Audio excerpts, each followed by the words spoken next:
Trombosis venosa superficial. Lo más relevante del cuadro es recordar que no existe riesgo de desarrollo de embolia pulmonar, por lo que no está indicada la anticoagulación. Generalmente acontece en pacientes con varices e insuficiencia venosa crónica por el estasis mantenido, aunque en ocasiones las tromboflebitis migratorias recurrentes son signos de daño vascular, como en la enfermedad de Leo-Beuger, o de hipercoagulabilidad, como en el síndrome de Trousseau, tromboflebitis migratoria asociada a neoplasias, típicamente adenocarcinomas digestivos. En miembros superiores suele ser secundaria a vías venosas.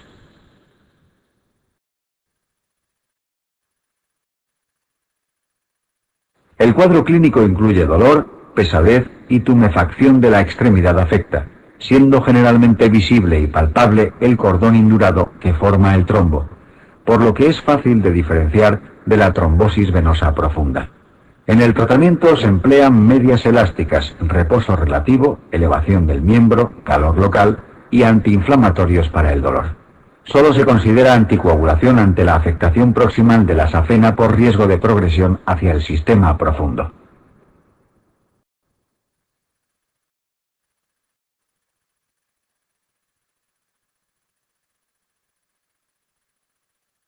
Insuficiencia venosa. Insuficiencia venosa crónica. Es un cuadro que se produce en general como consecuencia de un episodio de trombosis venosa profunda, en el que el proceso de recanalización del trombo da lugar a una deformidad del vaso que impide el correcto funcionamiento de las válvulas venosas, por lo que en bipedestación la sangre cae hacia el sistema venoso profundo y a través de las venas perforantes ingurgita en el sistema superficial, aumentando la presión capilar.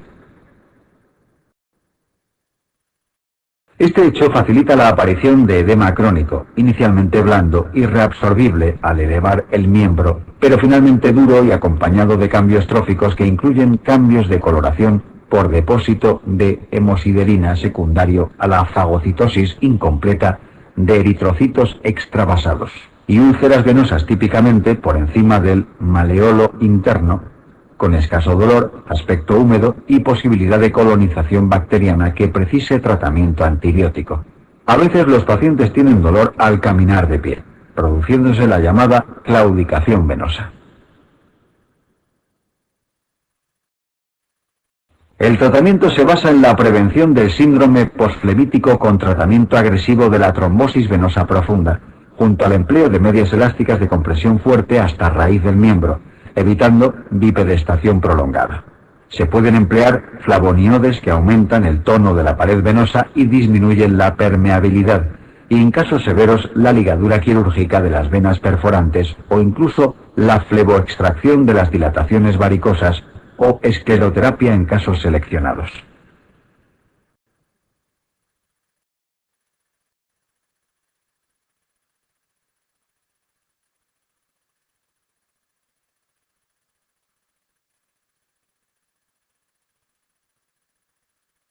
Venas varicosas.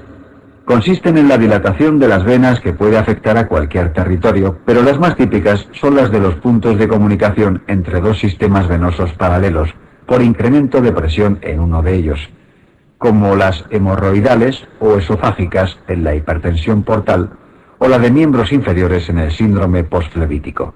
No obstante, las varices de miembros inferiores generalmente no aparecen en el contexto de trombosis venosas profundas previas, sino que son expresión de una debilidad congénita de la pared venosa, a veces familiar, facilitada por la hiperpresión mantenida en el sistema venoso de las piernas por bipedestación prolongada. El problema fundamental es estético, junto a una sensación permanente de pesadez en las piernas y ocasional edema vespertino, aunque en ocasiones pueden producirse episodios de tromboflebitis o varicorragia que limitan al paciente.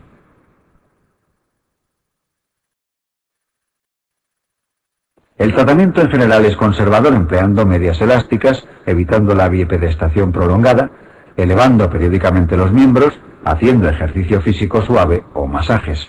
En casos limitantes se indica la cirugía, que puede ser realizada instilando sustancias esclerosantes o con láser para las varículas de escaso tamaño, pero para los grandes troncos es necesaria la fleboextracción y ligadura de todas las colaterales, siendo obligatorio confirmar la indemnidad funcional del sistema venoso profundo antes de llevarla a cabo, pues si está obstruido la safena se convierte en una colateral de gran importancia.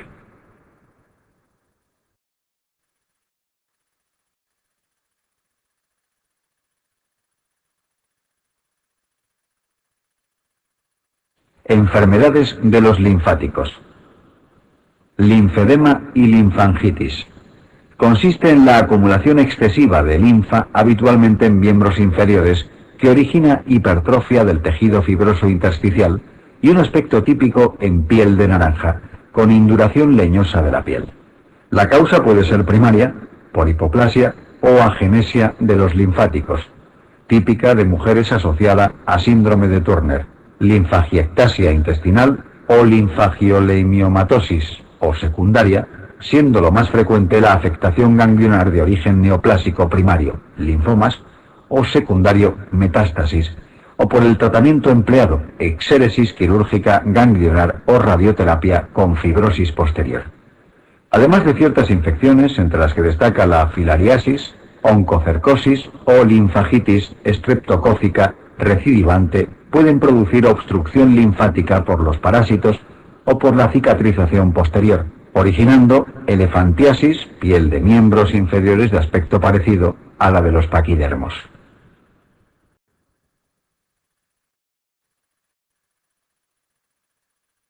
El tratamiento es el empleo de medias elásticas, elevación del miembro, botas neumáticas y masaje linfático superficial.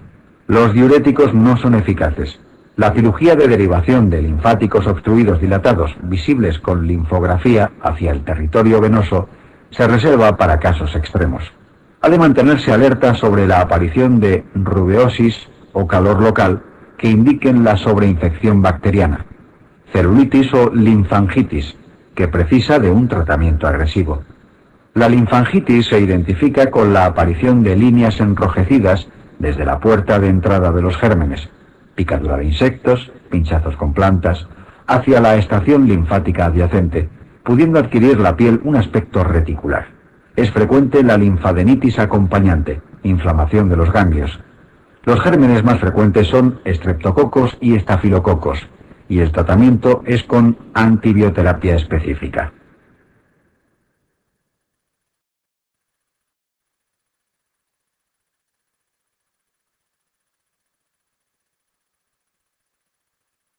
Cardiopatías congénitas. Generalidades. Clasificación. Las cardiopatías congénitas se pueden clasificar de forma sencilla en función de la existencia de un cortocircuito, shunt, por el que pasa sangre de izquierda, oxigenada, a derecha, no oxigenada, en sentido contrario o bien sin cortocircuito. Las que presentan shunt izquierda-derecha son acianóticas, pues pasa sangre oxigenada a la circulación pulmonar, que está sobrecargada de volumen, plétora pulmonar, lo que facilita infecciones recurrentes en los pulmones cargados de líquido. La sobrecarga circulante por el lecho pulmonar induce cambios anatomopatológicos en las arteriolas pulmonares que se defienden del exceso con hipertrofia progresiva de su pared, que facilita la aparición de hipertensión pulmonar. En fases avanzadas, los cambios anatomopatológicos son irreversibles, por lo que el cierre quirúrgico del defecto no soluciona la hipertensión pulmonar, disnea. Si la presión pulmonar supera la sistémica, se invierte el shunt, pasa sangre de derecha a izquierda, apareciendo cianosis, situación de Eisenmenger. En este grupo están la comunicación interauricular e interventricular, el ductus arterioso persistente y el canal aurículo-ventricular común.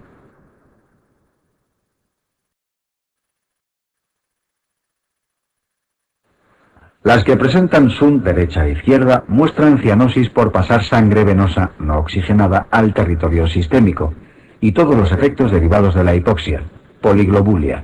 Pueden presentar embolias paradójicas o abscesos cerebrales, pues microtrombos, formados a diario en las extremidades inferiores, o microembolias sépticas, producidos, por ejemplo, al cepillarse los dientes, consiguen evitar el filtro pulmonar, donde habitualmente se impactan, y solucionan inadvertidamente a través del shunt, llegando a territorio sistémico, cerebro. Las crisis hipoxémicas son propias de la tetralogía de Fallot. También incluye la transposición de grandes arterias. El truncus y las de fisiología de ventrículo único también tienen cianosis. De las que no presentan cortocircuito, destacar la coartación aórtica y la anomalía de Epstein.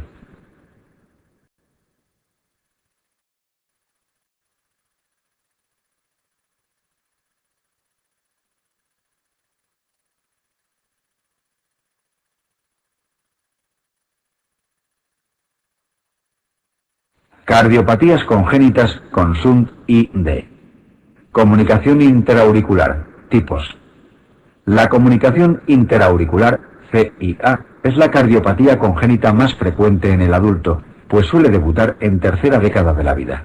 Según la localización del defecto, se distinguen el ostium secundum, la más frecuente, con la CIA en la zona media del septo interauricular, el ostium primum, con el defecto en la zona baja del septo interauricular, afectando con frecuencia la inserción del velo anterior de la válvula mitral, por lo que asocia hendiduras o clefts mitrales que originan insuficiencia mitral, que es el defecto dominante del cuadro, y el seno venoso se localiza en las proximidades de la desembocadura de las venas cavas.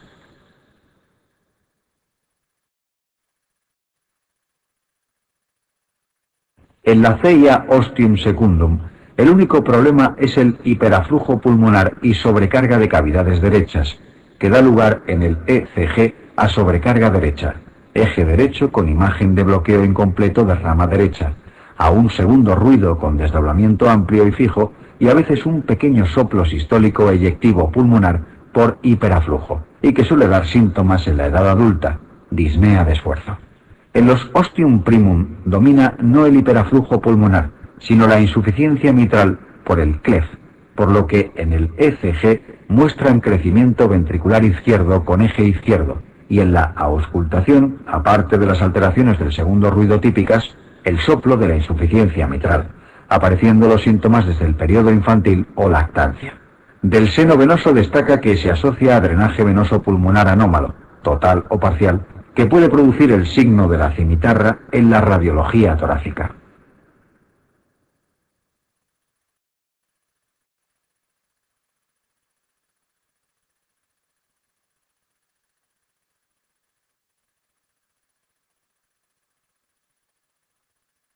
Comunicación interauricular. Tratamiento. El tratamiento de todos ellos va a ser el cierre del defecto en los casos en los que se considera que el hiperaflujo pulmonar es tan relevante que de dejarlo así acabará provocando una situación de Eisenmenger. Por lo tanto, la indicación de cierre vendrá determinada por el volumen de sangre extra que circula por el territorio pulmonar. Esto se determina mediante la relación QP-QS, que no es más que la división del flujo que atraviesa la válvula pulmonar dividido entre el flujo que atraviesa la válvula sistémica, es decir, los litros por minuto que eyecta el ventrículo derecho dividido entre los litros por minuto que eyecta el ventrículo izquierdo, o lo que es lo mismo, cuántas veces más volumen pasa por el lado derecho que por el lado izquierdo. En un individuo sano, lógicamente, es de 1.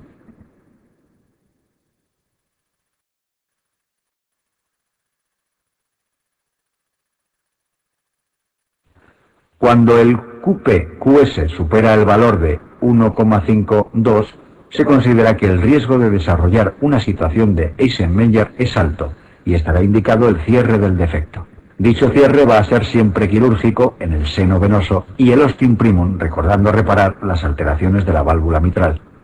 Pero en el ostium secundum, con anatomía favorable, con buen tamaño del receso remanente del septo que rodea el defecto, puede ser alternativa el cierre mediante un procedimiento percutáneo con dispositivos de tipo Amplaz, que se pueden colocar mediante anestesia local en el laboratorio de cardiología intervencionista.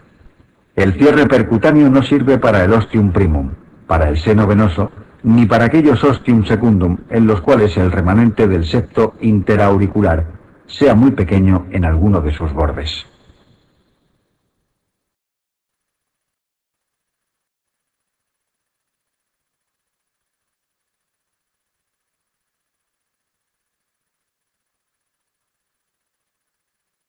Comunicación interventricular. La comunicación interventricular, o CIV, es la cardiopatía congénita más frecuente, excluida la válvula aórtica bicúspide, que no suele considerarse en las series por ser casi una variante de la normalidad. Puede clasificarse en función de su localización en muscular o perimembranosa, según afecte a la porción muscular del septo interventricular o la porción membranosa del mismo. Las musculares suelen ser pequeñas, a veces múltiples, restrictivas, tipo Roger, y casi siempre evolucionan hacia el cierre espontáneo a medida que va desarrollándose el músculo que conforma el septo interventricular en el niño. Sin embargo, cuando son de gran tamaño, es raro que acaben cerrando espontáneamente. Las perimembranosas en general no suelen cerrarse, puesto que la membrana que conforma esta parte del septo interventricular no crece del mismo modo que lo hace la muscular. Aparece un soplo sistólico de izquierda a derecha en mesocardio y signos de congestión pulmonar cuando el débito es grande a través del defecto.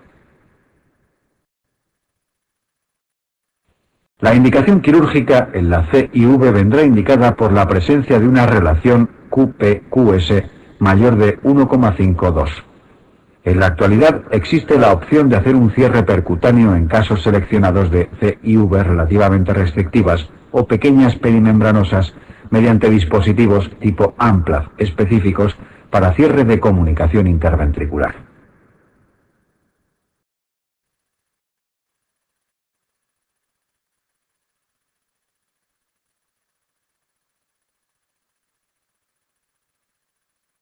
Ductus arterioso persistente y canal AV común. El ductus arterioso persistente es la persistencia del conducto que existe en condiciones normales durante la vida intrauterina comunicando aorta y arteria pulmonar y que se cierra tras el nacimiento espontáneamente. En algunas situaciones puede ser necesario mantener el ductus abierto en el neonato, como puede ser la transposición de grandes arterias, la atresia tricuspidea, para lo cual se emplean prostaglandinas en infusión continua intravenosa. Para su cierre en pacientes en los que no se cierra espontáneamente, puede ser útil el empleo de antiinflamatorios no esteroideos, indometacina. El ductus provoca un soplo muy llamativo sistodiastólico denominado enmaquinaria o de Gibson y origina signos y síntomas tanto de congestión pulmonar como de fallo anterógrado en función del débito de sangre que pase a través del ductus. Estará indicada la cirugía cuando el QP-QS sea mayor de 1,52 mediante cirugía tan sencilla como la ligadura del ductus, pero que precisa de toracotomía, o bien mediante una técnica percutánea con dispositivos de cierre específicos.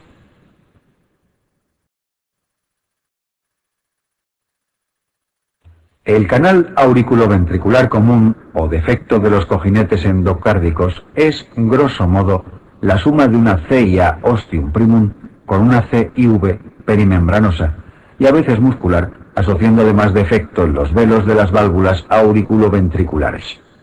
Es decir, hay una alteración en una estructura embrionaria denominada cojinetes endocárdicos, localizada en la cruz del corazón, desde la cual se desarrollan los septos y las válvulas auriculoventriculares, de manera que quedan hipoplásicas, originando el defecto. Es muy típico del síndrome de Down y generalmente precisa tratamiento quirúrgico. Y si el defecto es muy grande, es necesario colocar prótesis y parches para reconstruir los septos inexistentes.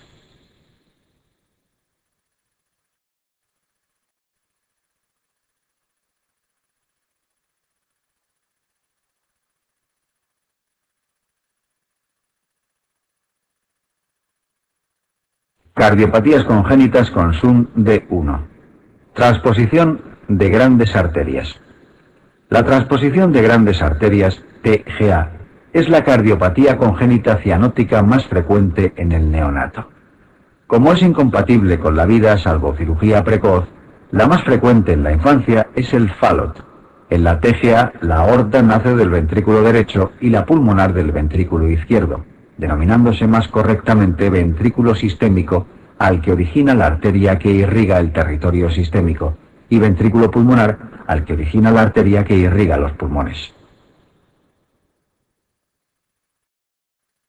En la TGA, la sangre se sale del ventrículo izquierdo a través de la arteria pulmonar, vuelve a la aurícula izquierda oxigenada por las venas pulmonares y la sangre que sale a través del ventrículo derecho al territorio sistémico vuelve desoxigenada a la aurícula derecha a través de las cavas. Por este motivo se establecen dos circulaciones en paralelo independientes entre sí, y el niño nace, sufre intensa cianosis y muerte inmediata.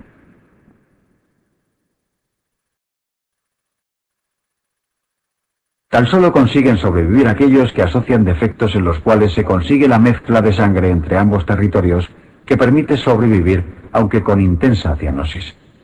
Por eso pueden ser positivos en esta situación la presencia de una gran CIA, CIV o ductus permeable asociados. Se puede mantener con prostaglandina o la realización de la atrioseptostomía de Ranskin para provocar la creación de una gran CIA mediante la inserción de un balón y el desgarro del septo interauricular. El tratamiento quirúrgico antiguamente empleaba técnicas derivativas complejas, Mustard, Senin, pero en la actualidad se realiza el switch arterial de Yaten, en el cual se reconecta cada tronco arterial a su ventrículo correspondiente. Técnicamente es complejo con riesgo de estenosis de arteria pulmonar en el punto de la anastomosis como principal complicación. Para casos que asocian una gran CIV y estenosis pulmonar, puede ser útil la intervención de Rastelli.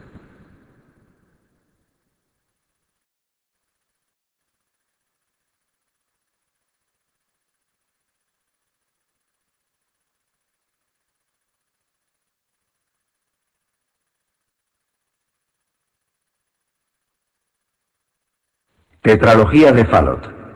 La tetralogía de Fallot combina la presencia de CIV, hipertrofia de ventrículo derecho, estenosis pulmonar subvalvular y acabalgamiento aórtico. La estenosis pulmonar no es a nivel de los velos, sino en el infundíbulo pulmonar, tracto de salida, y provocará una obstrucción a la salida que origina hipertrofia del ventrículo derecho. Ocasionalmente asocia CIA, pentalogía de Fallot. La CIV en el Fallot produce shunt derecha e izquierda por la obstrucción asociada en la salida del ventrículo derecho, que aumenta mucho su presión y supera la del izquierdo. La obstrucción infundibular origina una alteración similar a la miocardiopatía hipertrófica obstructiva, pero en el lado derecho, de manera que pueden aparecer crisis hipoxémicas ante situaciones en las que se produzca una disminución de la precarga o una intensa descarga adrenérgica que aumente el grado de contracción del infundíbulo, aumentando la obstrucción.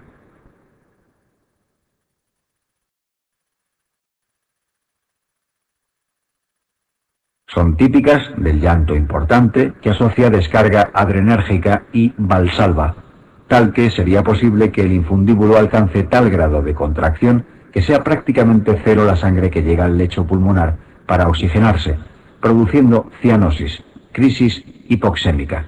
Estas crisis hipoxémicas se tratan con la infusión de suero para aumentar la precarga y o betabloqueantes para disminuir el grado de obstrucción en el tracto de salida derecho, y en el medio ambulatorio colocando al niño en posición genupectoral o boca abajo, aumentando el retorno venoso para solucionar la crisis. El tratamiento de la tetralogía de Fallot va a ser quirúrgico mediante la reparación de los defectos que lo componen. Así, se realiza una apertura en la obstrucción del tracto de salida derecho y el cierre de la CIV.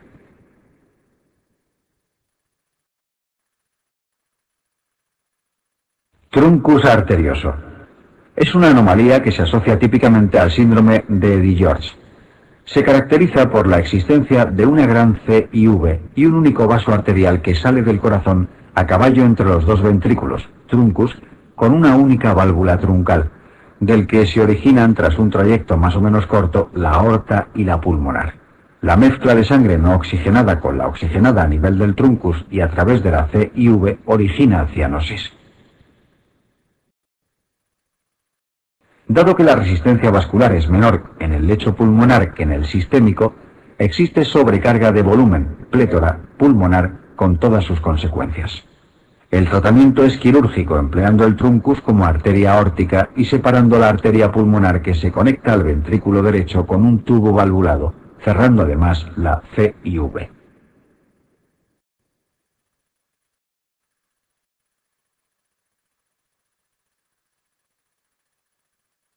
Fisiología de ventrículo único.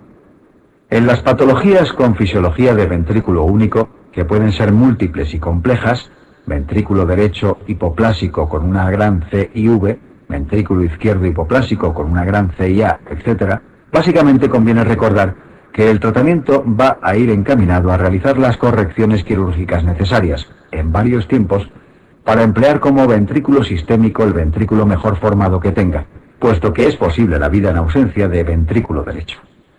En caso de hipoxemia severa se puede realizar precozmente una fístula sistémico-pulmonar, Blalock-Taussig modificado, para aumentar la sangre que llega al pulmón para oxigenarse.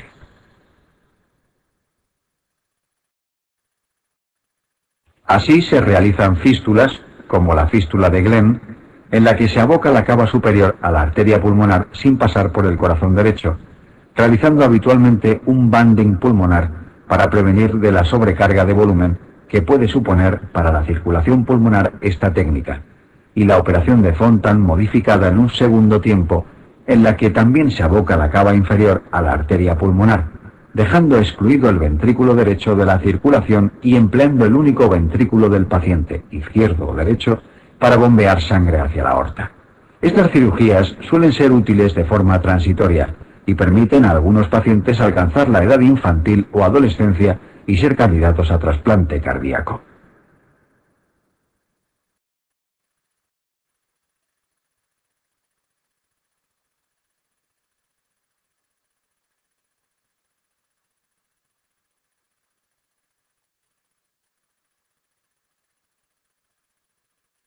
Cardiopatías congénitas sin cortocircuito. Anomalía de Epstein.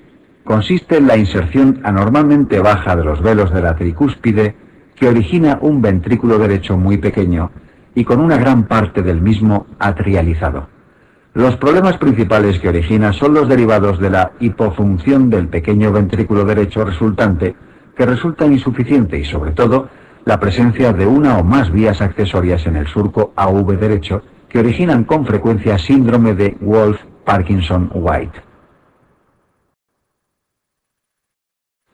Los casos leves no precisan tratamiento más allá de la ablación con radiofrecuencia de las vías anómalas y los graves corrección quirúrgica de las frecuentes anomalías asociadas, CIV, CIA.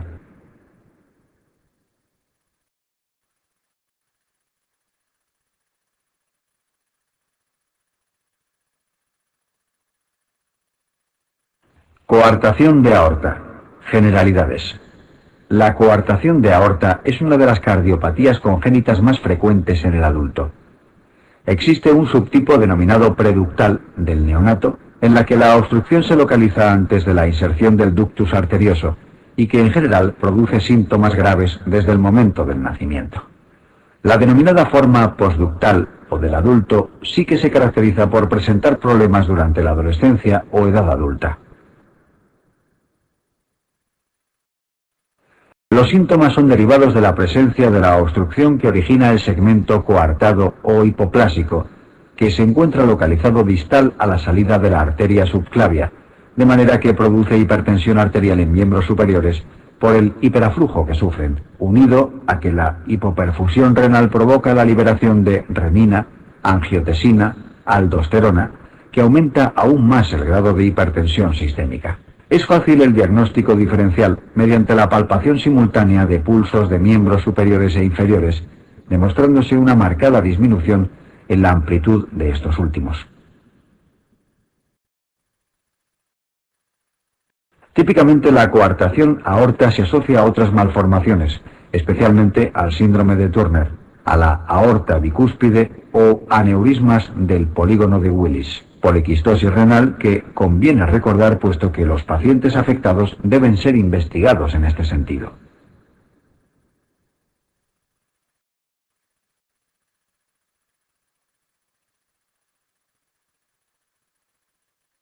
Coartación de aorta. Signos y tratamiento. Recordar además determinados signos tanto en la radiografía torácica como en la exploración típicos de la coartación.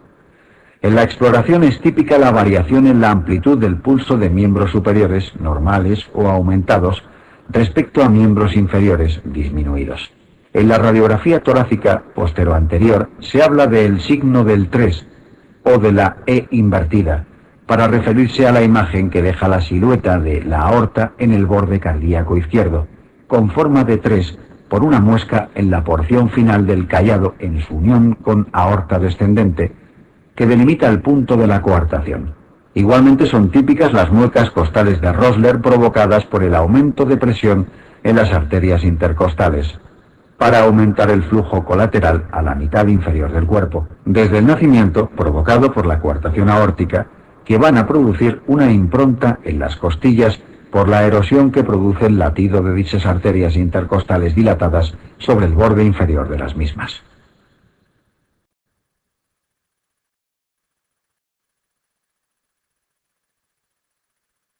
El tratamiento de la coartación de aorta en la actualidad se puede realizar mediante cirugía en los casos en los que el segmento hipoplásico aórtico es largo o las paredes muy frágiles, o bien mediante el empleo de angioplastia con o sin colocación de stent, de forma percutánea, que se realiza con resultados satisfactorios en muchos pacientes y especialmente útil para la recoartación.